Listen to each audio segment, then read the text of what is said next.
All right, so it's been a bit of a minute since I started this video, but I did promise that I was going to show you guys what I bought and why I bought it.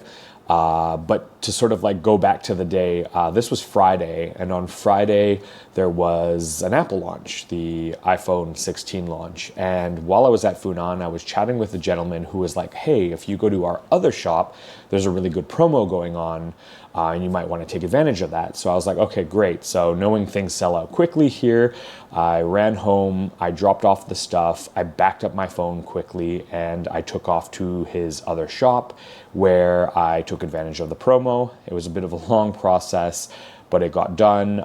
Some great sales staff helped me out.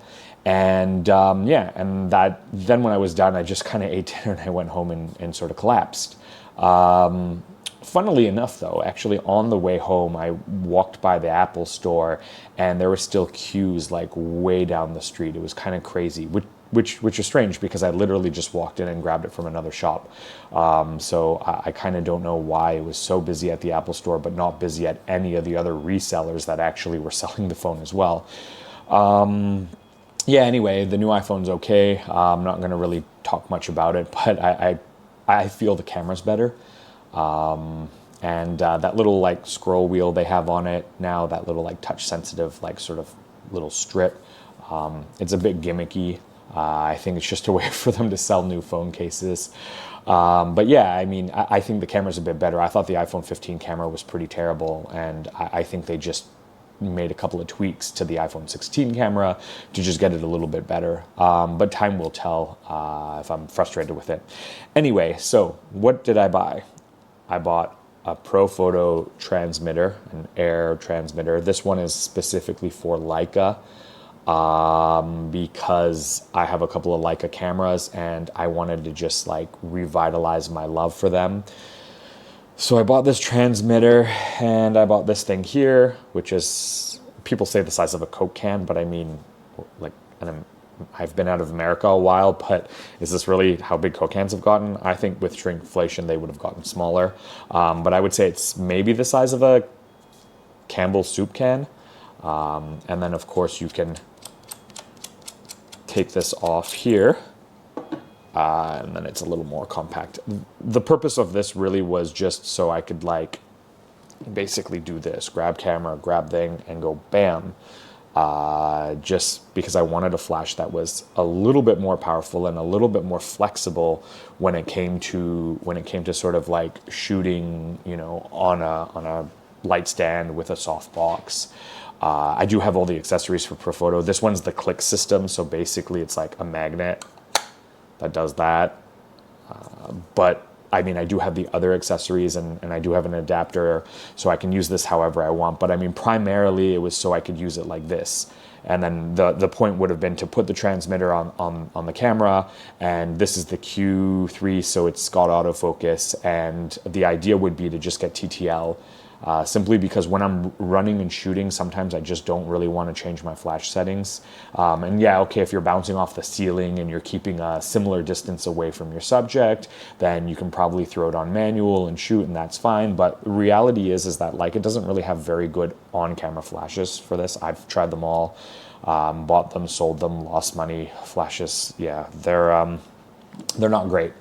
And realistically, I mean, this is a one-handed camera. You can kind of do this, you know, kind of do that. So it's not a big deal, or really like this. So with this camera, I figured having a flash and just being able to sort of hold it up and do what I want to do is sufficient. This is about 100 watt seconds. It's going to be a lot more powerful than most small on-camera flashes will be. But the crazy thing about it is that I don't even really care, because 99% of the time I'm going to be using this mostly on minimal power. I think what a lot of people forget, and not to get too technical, is that a lot of on-camera flash, you're actually too powerful. you know, a lot of these small on-camera flashes actually can't go very low power. So you end up getting really blown out shots, or you end up having to literally like take steps back, or, you know, put your aperture to like say 5.6 or something like that. But if you don't want that, if you just want to take some shallow depth of field, I mean f2, f1.7 in this case, shots, then you want really low power. And yeah, of course you can always like point the flash at the ceiling, and you know, then you need a bit more power because it has to bounce off the ceiling, and depending on the heights, there's a lot of like light loss over distance. There's mathematical equations for that. But the point is that if I just want to walk around and shoot like this, or if I want an assistant, not like I'm shooting professionally anymore, but if I was and I had an assistant, and the assistant had this on a little octabox, and they were kind of sort of behind me and off to the left, and every time I took a photo, they were kind of by my side shooting, this is great because it's tiny, but it's powerful enough. But yeah, I just got it because I've been sort of in a funk. When I moved to New Zealand, I stopped shooting professionally. I thought I would do like the whole Instagram photo thing. I thought I would go take pictures of all the beautiful beaches and scenery and mountains. And I really just, I don't know if it was COVID or what, but I really just got super demotivated, started really disliking photography. And then I was getting panicky because I had all these camera bodies and stuff. I mean, I like gear. So I had tons of things. I had probably more camera gear than anyone needed. And I slowly started selling it off during COVID and just after COVID. And I got rid of, I would say, 90% of my gear. I have a couple of M lenses left, more than a couple. I have a Q3 now. I had the Q2 and the Q2 monochrome. I got rid of those, grabbed the Q3. I have an M, and I got rid of some M's. I'm kind of revamping my system here, just more for like the fun of shooting than for a specific client need. But I also do want to start attending events again. I mean, I got invited to a couple of these F1 events, and I was just too tired to go this weekend. But you know, as more events sort of take place, and I reintroduce myself into Singapore party life, I will probably have a lot of fun just kind of running around with this. So that was really the idea. And I've tested the TTL, and I have to say that it's actually pretty good. I'm surprised because most of Leica's TTL systems in the past, like their flashes, they've not been that good. The older bodies haven't really had that great communication. I think Leica and Profoto did a really good job building this together and working on it. I think it's about as reliable as Canon or Nikon or Sony even now, which is really saying something because I've been with Leica since film days, and I've done their S system. I have an SL with SL lenses as well still, sorry. But yeah, I've done all of that, and nothing's been fantastic up until really, I guess, the Q3, the SL3, and with the introduction of this. So I look forward to doing some flash photography, some TTL flash photography, I suppose, because I could always do manual flash photography with Leica, but I'm looking forward to the ease of use of TTL flash photography. And then over the months, if I still, you know, if I'm still not really super thrilled with photography, or I've just good and truly lost interest, then I'll probably, I mean, I'll probably just keep this because why not? But I'll probably just, I guess, stop using it. And I suppose there's a little battery in here, which is why it's wireless or whatever. Most monoblocks or the old monoblocks all used to be corded, and they used to be studio lights. But yeah, I mean, this one has a battery. I have another system with a battery, and when I moved to New Zealand, this Profoto battery died on me because I didn't use it in 4 years, and I didn't take care of it, unfortunately. And yeah, I can replace the battery, but also it's a much bigger piece of equipment, and this is just tiny. I mean, it really is. I think it'd be funny to like have some kind of like shoulder rig here where this like mounts, and I'm kind of like, I was gonna say a pirate with a parrot, but I think like War Machine or something from Marvel is a funnier phrase. But anyway, yeah, so idea is just boop boop, quick shooting, have flash, that kind of thing. yeah, so that's what I did. That's the big reveal. Sorry I didn't unbox it. I didn't see a need to. I mean, this is not really an unboxing channel. This is barely a gear channel. I just wanted to give you guys some insights as to what I was planning on doing and how I was trying to like revitalize my love for photography. I mean, it's flash photography is not new to me, so to speak, but I suppose I just haven't done proper photography for a long time, events, weddings, that kind of thing. I haven't done that for a while, and I figure maybe if I just get back into the swing of it when I'm out with friends, it might encourage me to bring my camera with me instead of just using the iPhone, which, by the way, has a better camera now that I've upgraded.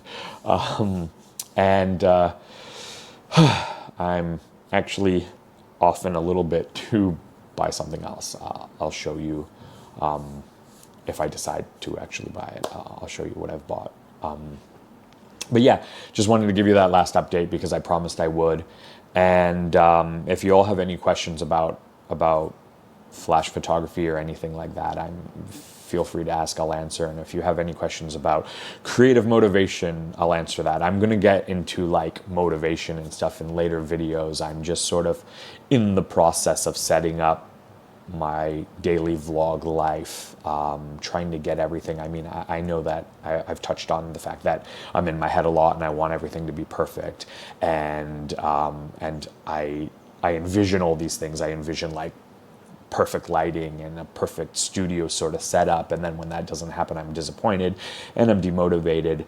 But I do think there is a level of sort of aesthetic standard that I want to try to achieve over the next couple of weeks. So a lot of my focus will be on, getting more video lighting and getting a setup that I'm happy with.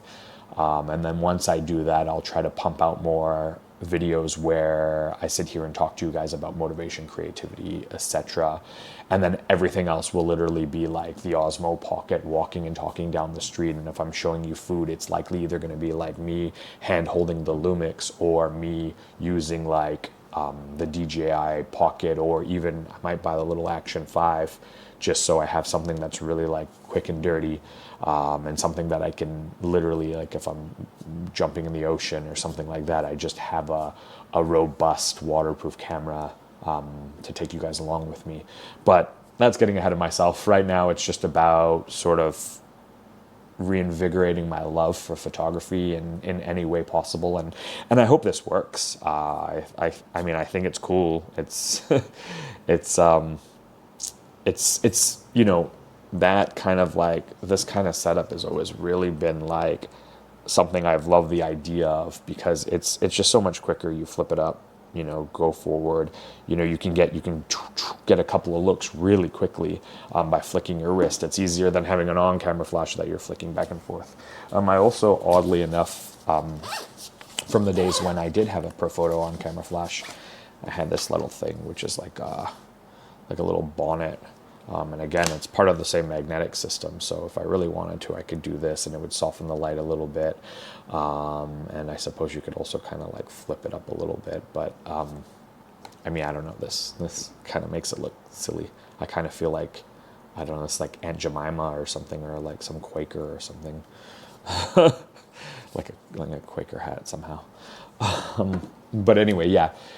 Excited to be using it. If I do go out and shoot something interesting, I probably won't take much video footage, but I can probably like throw up photos onto the screen just to show you kind of like the style I'm going for. I did mention jokingly that I wanted to channel my inner Terry Richardson. I kind of meant like, the sort of like right on axis flash. I didn't really mean the perverted nature. Yeah, so just to be clear, not like you guys thought I meant I want to be more of a pervert or something. Just thought I'd clarify like his style, where it's like straight flash, that style's actually back. It's weird. I have a couple of film cameras and they have little tiny flashes, and when you take a photo with your film cameras, I have a Context T3, so I made famous by one of the Kardashians, and Chris Hemsworth and a couple other celebrities, but I've had a bunch of them before then. I actually had 5, and I got them pretty much new, most of them. I think, well, okay, 3 of them I got new, 2 of them I bought used. Why did I have 5? Just because I actually had 1, and then I found 2 more new in box, so I bought them. And that was in Japan, and they were like new in box, like as in like this was